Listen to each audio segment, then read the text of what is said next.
الحمد لله نحمده ونستعينه ونستغفره ونؤمن به ونتوكل عليه ونعوذ بالله من شرور أنفسنا ومن سيئات أعمالنا من يهده الله فلا مضل له ومن يضلله فلا هادي له ونشهد أن لا إله إلا الله ونشهد أن محمدا عبده ورسوله. قال الله عز وجل في كلامه المجيد والفرقان الحميد: أعوذ بالله من الشيطان الرجيم. بسم الله الرحمن الرحيم. يا أيها الناس إني رسول الله إليكم جميعا. وقال الله تبارك وتعالى: شرع لكم من الدين ما وصى به نوحا والذي أوحينا إليك. صدق الله العظيم.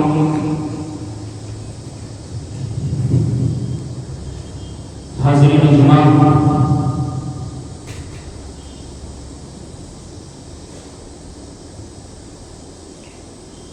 تمامی مصلیان کرام، جمعے کی مناسبت سے یہ کچھ باتیں کرنے کا موقع جو اللہ رب العزت نے ہم لوگوں کو عطا فرمایا، اللہ تعالیٰ سے دعا ہے کہ اللہ تعالیٰ تمام باتوں پر ہم سب کو تھوڑی تھوڑی عمل کرنے کی توفیق عطا فرمائے۔ میرے عزیز ساتھیوں، الحمدللہ ہم تمام لوگ جس دین سے، جس مذہب سے تعلق رکھتے ہیں وہ دین اسلام ہے، جس دین کے بارے میں اللہ رب العزت قرآن مجید کے اندر ارشاد فرماتا ہے: ان الدین عند اللہ الاسلام، کہ اللہ کی درشٹی میں بہترین دین اگر کوئی ہے تو وہ اسلام ہے۔ ایک اور جگہ پہ اللہ رب العزت ارشاد فرماتا ہے: وَمَن يَبْتَغِ غَيْرَ الْإِسْلَامِ دِينًا فَلَن يُقْبَلَ مِنْهُ وَهُوَ فِي الْآخِرَةِ مِنَ الْخَاسِرِينَ، کہ جو بھی اسلام دین کے علاوہ، اسلام دین کے سوا کوئی اور دین کو اختیار کرے گا، فَلَن يُقْبَلَ مِنْهُ، تو وہ دین قبول نہیں کیا جائے گا، وَهُوَ فِي الْآخِرَةِ مِنَ الْخَاسِرِينَ، اور وہ انسان گھاٹا اٹھانے والوں میں، وہ انسان نقصان اٹھانے والوں میں ہوگا۔ وَمَن يَبْتَغِ غَيْرَ الْإِسْلَامِ دِينًا فَلَن يُقْبَلَ مِنْهُ وَهُوَ فِي الْآخِرَةِ مِنَ الْخَاسِرِينَ، وہ گھاٹا اٹھانے والوں لوگوں سے ہو جائے گا۔ اسی طرح اللہ رب العزت نے قرآن مجید کے اندر سورہ بقرہ میں غالباً ارشاد فرمایا: یا ایھا الذین آمنوا ادخلوا فی السلم کافۃ، کہ اے ایمان والوں اسلام کے اندر، دین اسلام کے اندر پورے مکمل طور سے داخل ہو جاؤ۔ حضرت آدم علیہ السلام سے لے کر آقا نامدار جناب محمد رسول اللہ صلی اللہ علیہ وسلم تک بیچ میں جتنے بھی انبیاء علیہ السلام تشریف لائے، ان تمام لوگوں کا مشن، ان تمام لوگوں کا جو مقصد تھا وہ یہی مقصد تھا: دین اسلام کو لوگوں تک پہنچانا، لوگوں سے کہنا کہ لا الہ الا اللہ پڑھ لو تفلحوا، کامیاب ہو جاؤ گے۔ یہی دین، یہی دعوت کا کام ان تمام انبیاء علیہ السلام کو دیا گیا، اور جتنے بھی انبیاء علیہ السلام اس دھرتی کے اوپر، اس دنیا کے اندر تشریف لائے، ان تمام انبیاء علیہ السلام نے اس بات کو بتایا کہ آخر میں ایک نبی آنے والا ہے، آخر میں ایک رسول آنے والا ہے، آخر میں ایک پیغمبر آنے والا ہے۔ وہ پیغمبر آخری پیغمبر ہوگا، وہ رسول آخری رسول ہوگا، وہ نبی آخری نبی ہوگا، وہ رشی وہ آخری رشی ہوگا۔ حضرت عیسیٰ علیہ السلام جب تشریف لائے تو انہوں نے ارشاد فرمایا: یا بنی اسرائیل انی رسول اللہ الیکم مصدقا لما بین یدی من التوراۃ ومبشرا برسول یأتی من بعد اسمه احمد، اے بنی اسرائیل، اے اسرائیل کے بیٹوں، اے یعقوب علیہ السلام کے بیٹوں، انی رسول اللہ علیکم، میں تمہاری طرف اللہ تعالیٰ کا رسول بنا کے بھیجا گیا ہوں، مصدقا لما بین یدی من التوراۃ، جو مجھ سے پہلے تورات تمہارے پاس آئی اس کتاب کی میں پشتی کرنے والا ہوں، اس کتاب کی میں تصدیق کرنے والا ہوں، ومبشرا برسول یأتی من بعد اسمہ احمد، اور ایک بشارت دینے والا ہوں ایک ایسے نبی کی جو میرے بعد آئے گا، اس کا نام احمد ہوگا۔ اللہ کے نبی علیہ السلام کی بشارت حضرت عیسیٰ علیہ السلام نے دی تھی، فرمایا تھا کہ وہ مبشر برسول یأتی، کہ میرے بعد ایک نبی آنے والا ہے اسمہ احمد، جس کا نام احمد ہوگا۔ حضرت آمنہ نے آپ صلی اللہ علیہ وسلم کا نام ہی رکھا تھا احمد، آپ کا نام تھا محمد، احمد، ماہی، اور بہت سارے نام آپ علیہ السلام کے تھے، جن میں سے کئی نام مشہور ہوئے، جن میں سے 4 نام بہت زیادہ مشہور، محمد، ایک احمد، اور اسی طریقے سے بشارت دینے والا، نذیر، ڈرانے والا، یہ تمام اسماء گرامی اللہ علیہ السلام کے تھے۔ اور یہی دین حضرت آدم علیہ السلام سے لے کر آقا نامدار جناب محمد رسول اللہ صلی اللہ علیہ وسلم تک کے تمام انبیاء علیہ السلام نے دیا۔ اللہ فرماتا ہے پچھلے پانے کے اندر شرع لکم من الدین ما وصى به نوحا والذی اوحینا الیک وما وصینا به ابراہیم وموسیٰ وعیسیٰ ان اقیموا الدین، کہ اے اللہ، اے میرے نبی صلی اللہ علیہ وسلم، ہم نے آپ کو اسی دین کے نفاذ کا حکم دیا ہے، ما وصینا به ابراہیم، جو ابراہیم علیہ السلام آپ کی طرف اپنی قوم کی طرف لے کر آئے تھے۔ یہ دین اسلام ہے، اس اسلام کے علاوہ اگر کوئی اور کوئی دین اختیار کرنا چاہتا ہے، یہ کوئی آپشن نہیں ہے کہ اگر انسان سوچے کہ ہمارے اوپر یہ آپشن ہے کہ چاہے آپ اسلام قبول کر لیں، چاہے آپ ہندوازم قبول کر لیں، چاہے آپ عیسائیت کو اختیار کر لیں، چاہے آپ یہودیت کو اختیار کر لیں، چاہے آپ مجوسی بن جائیں، چاہے آپ آگ کی پوجا کرنے والے بن جائیں یا سورج کی پوجا کرنے والے بن جائیں، اور اسی طریقے سے چاند اور ستاروں کی پوجا کرنے والے بن جائیں، یہ آپشن نہیں ہے۔ اللہ فرماتا ہے وَمَن يَبْتَغِ غَيْرَ الْإِسْلَامِ دِينًا فَلَن يُقْبَلَ مِنْهُ، کہ دین اسلام کے علاوہ کوئی دین اگر انسان اختیار کرتا بھی ہے تو انسان گھاٹے کے اندر ہے، نقصان کے اندر ہے۔ حضرت یوسف علیہ السلام جب ان کے 11 بھائیوں نے ان کے اپنے گھر سے نکال دیا تھا، فرمایا تھا یا ابانا، قالوا یا ابانا انا ذهبنا نستبق وتركنا يوسف عند متاعنا فاكله الذئب، اپنے باپ سے فرمایا کہ اے میرے ابا جان، آپ یوسف کو میرے ساتھ کیوں نہیں بھیجتے ہیں؟ میرے ساتھ جائے گا، یہ بھی کھیلے گا، کودے گا، سیر و تفریح کرے گا۔ حضرت یعقوب علیہ السلام فرماتے ہیں کہ مجھ کو یہ ڈر ہے، انی اخاف ان یأکلہ الذئب وانتم عنہ غافلون، کہ مجھ کو یہ ڈر ہے کہ اس کو کوئی بھیڑیا کھا جائے اور تم اس یعنی اس سے غافل ہو جاؤ۔ ان لوگوں نے بہت زیادہ اطمینان دلایا، یہ کہا کہ ہم یوسف کی حفاظت کریں گے اور ہمارے ہوتے ہوئے یوسف کو اگر کوئی بھیڑیا کھا بھی جاتا ہے تو ہم بہت یعنی ہم اتنے طاقتور ہیں، ایسا اگر ہو جائے گا تو یقیناً ہم گھاٹے اور خسارے میں ہو جائیں گے۔ کسی طریقے سے حضرت یعقوب علیہ السلام کو ان کے بھائیوں نے منا لیا اور ان کے ساتھ یعقوب علیہ السلام نے یوسف علیہ السلام کو ان کے ساتھ بھیج دیا۔ وہ لے کر جاتے ہیں اور جانے کے بعد یہ فیصلہ کرتے ہیں، پہلا یعنی فیصلہ پہلے ہی یوسف کا تھا کہ ان کے ساتھ کرنا کیا ہے۔ ان میں سے ایک نے کہا تھا قال قائل منهم، ان میں سے ایک کہنے والے نے کہا تھا کہ ان کو کسی یوسف کو قتل کر دو یا کسی ایسی سرزمین کے اوپر ڈال آؤ جہاں سے یہ واپس نہ آ سکے۔ یہ تمام پہلے طے ہو چکا تھا، یہ طے ہوا تھا کہ ان کو کہیں دور جا کے ہم چھوڑائیں گے۔ تمام بھائی لے جا کر ان کو ایک کنویں کے اندر چھوڑ دیتے ہیں۔ کنویں میں چھوڑنے کے بعد ایک قافلہ گزرتا ہے، فَأَدْلَى دَلْوَا، وہ ڈول ڈالتا ہے، ڈول کے بعد اس میں وہ ڈول نکالتا ہے تو ڈول میں دیکھتا ہے کہ اس میں ایک خوبصورت بچہ بیٹھا ہوا ہے۔ اس ڈول میں وہ خوبصورت بچہ حضرت یوسف علیہ السلام تھے، جن کو ان کے بھائیوں نے اس کنویں کے اندر، اس کنویں کے تانچے کے اندر رکھائے تھے، اس کنویں کے اندر ڈال آئے تھے۔ نکال کے آتے ہیں اور کہتے ہیں یا بشرا ھذا غلام، خوشخبری ہو، یہ غلام ایک بچہ ہم نے پایا ہے، اس کو لے جا کے کسی کے بازار کے اندر بیچ دیتے ہیں۔ وَشَرَوْهُ بِثَمَنٍ بَخْسٍ دَرَاهِمَ مَعْدُودَةٍ وَكَانُوا فِيهِ مِنَ الزَّاهِدِينَ۔ ایک چھوٹی سی، ایک معمولی سی قیمت کے اوپر یوسف علیہ السلام کو مصر کے بادشاہ کے دربار میں جا کر اس کو بازار میں بیچ دیتے ہیں۔ عزیز مصر کی بیوی ان کو خرید لیتی ہے، بیوی اپنے یعنی ان کے شوہر کی بیوی سے کہتے ہیں اکرمی، اس کی تم عزت کرنا، اس کا تم احترام کرنا۔ چنانچہ حضرت یوسف علیہ السلام اس مصر کے بادشاہ کے یہاں ٹھہرتے ہیں، وہ ان سے عزت و اکرام کرتی ہے، اپنا بیٹا بنا کے ان کو رکھتی ہے۔ پھر ایک وقت ایسا آتا ہے جب حضرت یوسف علیہ السلام چونکہ بہت زیادہ ہینڈسم تھے، بہت زیادہ اسمارٹ تھے، ان کی جو عزیز مصر کی بیوی تھی وہ بیوی حضرت یوسف علیہ السلام کے اوپر فدا ہو جاتی ہے۔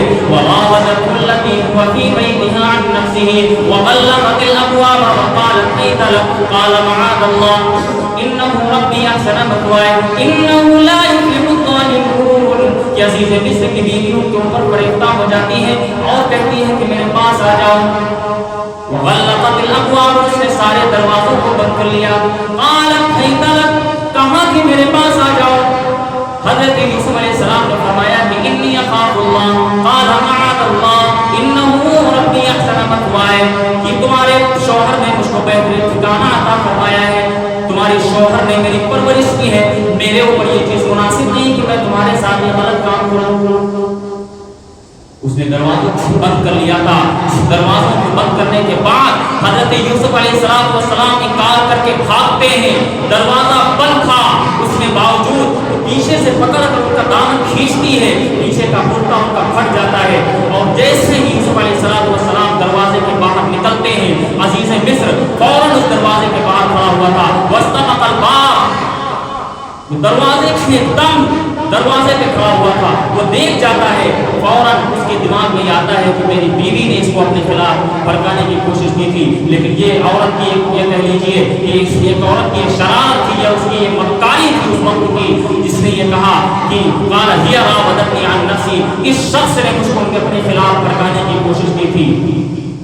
یہ تمام کا تمام واقعہ پیش آتا ہے، مقصد یہ واقعہ بیان کرنے کا نہیں تھا، مقصد ہمارا دوسرا موضوع ہے، اس موضوع پر پوچھنا چاہتا ہوں کہ وہ یوسف مصر کی بیوی نے ان کو بھڑکایا، بھڑکانے کے بعد وہ تمام یعنی وہ جیل کے اندر ڈال دیا، وہ تقریباً کافی دنوں تک، کئی سالوں تک وہ جیل کے اندر رہتے ہیں۔ پھر اس کے بعد حضرت یوسف علیہ السلام کی جدائی میں حضرت یعقوب علیہ السلام کا برا حال تھا، ان کے روتے روتے ان کی آنکھوں کی بینائی سرد ہو گئی تھی، ان کی آنکھوں کی بینائی چلی گئی تھی، اتنا ایسا حال ہو گیا تھا حضرت یعقوب علیہ السلام کا۔ پھر ایک وقت آتا ہے کہ جیل سے نکلتے ہیں، نکلنے کے بعد وہ حضرت عزیز مصر کی بیوی اس بات کا اعتراف کرتی ہے کہ ہاں میں نے ان کو اپنے خلاف بھڑکایا تھا، میں نے ان کو اپنے خلاف یعنی اپنے ساتھ غلط کام کرنے کی ان کو ترغیب دی تھی، یہ میرا گناہ تھا، اور حضرت یوسف علیہ السلام بے قصور ہے۔ وَإِنَّهُ لَمِنَ الصَّادِقِينَ ذَلِكَ لِيَعْلَمَ أَنِّي لَمْ أَخُنْهُ بِالْغَيْبِ وَأَنَّ اللَّهَ لَا يَهْدِي كَيْدَ الْخَائِنِينَ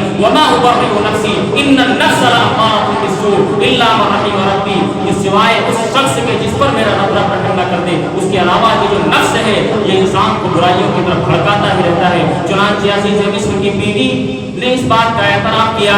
حضرت یوسف علیہ السلام مصر کے ایک بڑے عہدے پر فائز ہو جاتے ہیں، بعض لوگ کہتے ہیں بادشاہ ہو جاتے ہیں، لیکن بادشاہ عزیز مصر تھا، یہ ایک بڑے عہدے کے اوپر فائز ہو جاتے ہیں۔ پھر اس کے بعد جب ان کے پاس غلہ لینے کے لیے، راشن لینے کے لیے حضرت یعقوب علیہ السلام کے کنعان سے کچھ لوگ ان کے بھائی جب آتے ہیں، جب یہ ان کو پہچان نہیں پاتے ہیں، پھر یہ دیگر باتیں ان کو بتاتے ہیں، پھر اس کے بعد واپس جاتے ہیں، اپنے بھائی کو لے کر آتے ہیں، یہ پورا قصہ پیش آتا ہے۔ اس کے بعد یعقوب علیہ السلام کے پاس حضرت یوسف علیہ السلام اپنی قمیص کو بھیجتے ہیں۔ حضرت یعقوب علیہ السلام جو اپنی قمیص کو جب سنتے ہیں تو فوراً یہ جان جاتے ہیں کہ حضرت یوسف کی یہ قمیص ہے، فوراً اس شخص سے سوال کرتے ہیں کیف قتلتہ، کہ تم نے یوسف کو کس حال میں چھوڑا ہے؟ حضرت یوسف علیہ السلام کو تم نے کس حال میں چھوڑا ہے؟ ایک باپ جو روتے روتے جس نے اپنی بینائی کو کھو دیا ہے، جو اندھا ہو گیا ہے، وہ سوال کرتا ہے کہ تم نے بیٹے کو کس حال میں چھوڑا ہے؟ وہ کہتا ہے کہ میں نے ان کو بادشاہ کی حالت میں چھوڑا ہے. حضرت یوسف علیہ السلام یعنی آپ کا بیٹا مصر کا بادشاہ بن چکا ہے. حضرت یعقوب فرماتے ہیں کہ میں تم سے یہ بات نہیں پوچھ رہا ہوں کہ کس حال میں ہے, میں تم سے یہ پوچھ رہا ہوں ای دین ترکتا, کہ تم نے کون سے دین کے اوپر تجھ کو چھوڑا ہے. کیا اس کو تم نے نماز پڑھتے ہوئے دیکھا ہے؟ کیا تم نے اس کو دیکھا ہے کہ وہ لا الہ الا اللہ کا اقرار کرتے ہوئے تم نے اس کو دیکھا ہے؟ فکر تھی حضرت یعقوب کو تو اس بات کی کہ تم نے یوسف کو کس حال میں چھوڑا ہے. یہ میں تم سے نہیں پوچھ رہا کہ وہ بادشاہ بن گئے ہیں یا وہ کسی سلطنت کے حاکم بن گئے ہیں, وہ کسی جگہ کے پی ایم اور سی ایم کی کرسی پر بیٹھ گئے ہیں. یہ میں نے تم سے نہیں پوچھا. پوچھا ہے تو یہ کہ ای دین ترکتا, کہ تم نے اس کو کس دین کے اوپر چھوڑا ہے. وہ قاسم کہتا ہے, وہ دودھ کہتا ہے کہ میں نے ان کو دین اسلام کے اوپر چھوڑا ہے. اس وقت حضرت یعقوب علیہ السلام کو تسلی ملتی ہے. تو میرے دوست, میرے عزیز ساتھیوں, یہ دین اسلام ہے جس کے حضرت یعقوب علیہ السلام کو جس کی یہ فکر تھی کہ ہمارے بیٹے کو آپ کے اسلام میں چھوڑا ہے, جب وہ دین اسلام کے اوپر ہے کہ نہیں ہے. اسی وجہ سے اللہ فرماتا ہے وَمَن يَبْتَغِ غَيْرَ الْإِسْلَامِ دِينًا, کہ جس نے دین اسلام کو کے علاوہ کوئی مذہب اختیار کیا وہ خسارے کے اندر ہے, وہ نقصان کے اندر ہے.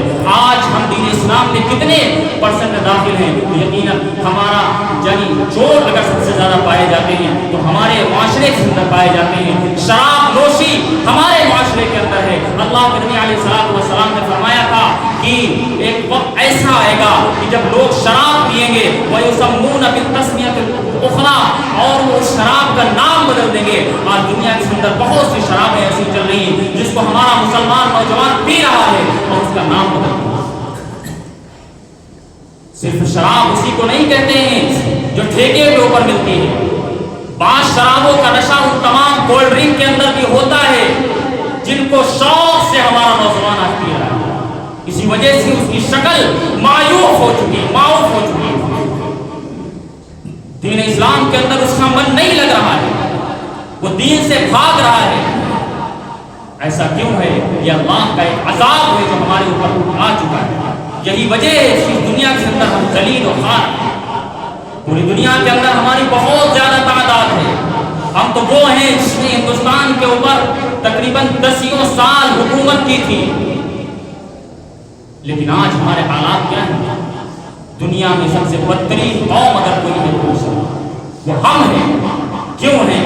جبکہ اللہ رب العزت نے قرآن مجید کے اندر یہ فرمایا تھا قَدْ أَفْلَحَ الْمُؤْمِنُونَ الَّذِينَ هُمْ فِي صَلَاتِهِمْ خَاشِعُونَ, کہ میرے بندوں جب تک تم دین اسلام کے اوپر عمل کرتے رہو گے تمہارے ہاتھ میں حکومت رہے گی, تم ہی سربلند اور غالب رہو گے.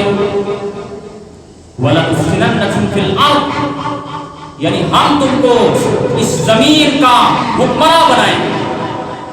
تمہارے ہاتھ میں اس زمین کی بادشاہت ہوگی. لیکن آج ہمارے پاس بادشاہ نہیں, آج بادشاہ غیروں کے پاس ہے. غیر چاہتے ہیں ہم کو فیصلہ کرنا. کبھی ہماری مساجد کے اوپر حملہ کر رہے ہیں, کبھی ہمارے اوقاف ہمارے وقف کی ہوئی زمینوں کو ہڑپنا چاہ رہے ہیں. ایسا کیوں ہے؟ کیونکہ ہم نے دین اسلام کو چھوڑ دیا. اسی وجہ سے ہم خسارے کے اندر چلے گئے. وَمَن يَبْتَغِ غَيْرَ الْإِسْلَامِ دِينًا, ہم نے دین اسلام کو پوری طریقے سے عمل نہیں کیا. جبکہ فرمایا گیا تھا يَا أَيُّهَا الَّذِينَ آمَنُوا ادْخُلُوا فِي السِّلْمِ كَافَّةً, دین اسلام کے اندر پورے داخل ہو جاؤ. ہم پورے داخل نہیں ہوا. نماز ہم پڑھتے ہیں لیکن چھوڑ کر, ظہر میں آئے اثر غائب, اثر میں آئے مغرب غائب. کیا ہے نماز؟ وہ حسین تحفہ تھا جس کو اللہ رب العزت نے جب آقا نامدار جناب محمد رسول اللہ صلی اللہ علیہ وسلم کو عطا فرمانا تھا. اللہ اپنے پیارے نبی کو مسجد حرام سے مسجد اقصی تھے اور اوپر آسمان پر لے کر جاتا ہے. وہاں پہ اللہ کے نبی علیہ السلام کو یہ حسین نماز کا تحفہ عطا فرماتا ہے. سبحان الذی اسری بعبدہ لیلا من المسجد الحرام الى المسجد الاقصى الذی بارکنا حولہ لنریہ من آیاتنا. اللہ رب العزت نے اللہ کے پیارے نبی علیہ السلام نے فرمایا, آخری حدیث پڑھ کے آپ کے درمیان سے رخصت ہوتا ہوں کیونکہ وقت پورا ہو چکا. اگر کسی کو یعنی اس وقت کے یعنی آگے نکلنے سے کسی کو اگر پریشانی ہو رہی تو اس سے دل سے معذرت چاہتا ہوں کہ میری بات یہاں پہ ختم نہیں ہوئی تھی, اسی وجہ سے آپ کے 2 منٹ میں نے 2-3 منٹ آپ سے زیادہ لے لیے. اللہ کے نبی علیہ السلام نے فرمایا من ترک الصلاۃ متعمدا فقد کفر, جس انسان نے جان بوجھ کر ایک وقت کی نماز چھوڑی اس نے کفر کیا. صاف حدیث ہے فقط کفر، اس نے کفر کیا. کفر کافر. اللہ کے نبی علیہ الصلوۃ والسلام نے حضرت ابو ہریرہ رضی اللہ تعالیٰ عنہ کو 10 چیزوں کی وصیتیں فرمائی تھی. ان میں سے یہ ایک وصیت یہ تھی کہ من ترک صلاۃ متعمدۃ مکتوبۃ فقد برئت ذمۃ اللہ، کہ جس کسی انسان نے فرض نمازیں چھوڑ دی وہ اللہ کے ذمے سے خارج ہو گیا. اب اللہ کی اس کے اوپر کوئی ذمہ داری نہیں، وہ کٹے مرے ذلیل ہو رسوا ہو، کوئی ذمہ داری نہیں، کوئی ذمہ داری نہیں. ہمارا نوجوان کتنے دھڑلے سے نمازیں چھوڑ رہا ہے، یہ سننا پڑنا کیونکہ چھوڑ رہے ہیں. ہم بھی ملوث ہیں، آپ بھی ملوث ہیں. جب تک ہم نے اپنے گھروں کو، اپنی مسجدوں کو ویران چھوڑے رکھا، ہمارے گھر بھی ویران ہو جائیں گے. ہم نے مسجدوں کو اگر یتیم اور بے سہارا چھوڑ دیا، یہ مساجدیں جن میں آپ دیکھتے ہیں ایسیاں لگی ہیں، ٹائلس لگی ہیں، بہترین پینٹ کیا ہوا ہے، بہترین صفحے بچھی ہوئی ہیں، یہ اس وقت تک کسی کام کے نہیں جب تک اس کے اندر مسلمان نماز پڑھنے کے لیے نہیں آتا ہے. یہ مسجدیں لعنت کرے گی ان تمام لوگوں کا. اس لیے ضروری ہے کہ ہر انسان نماز کو اپنا شعار بنائے.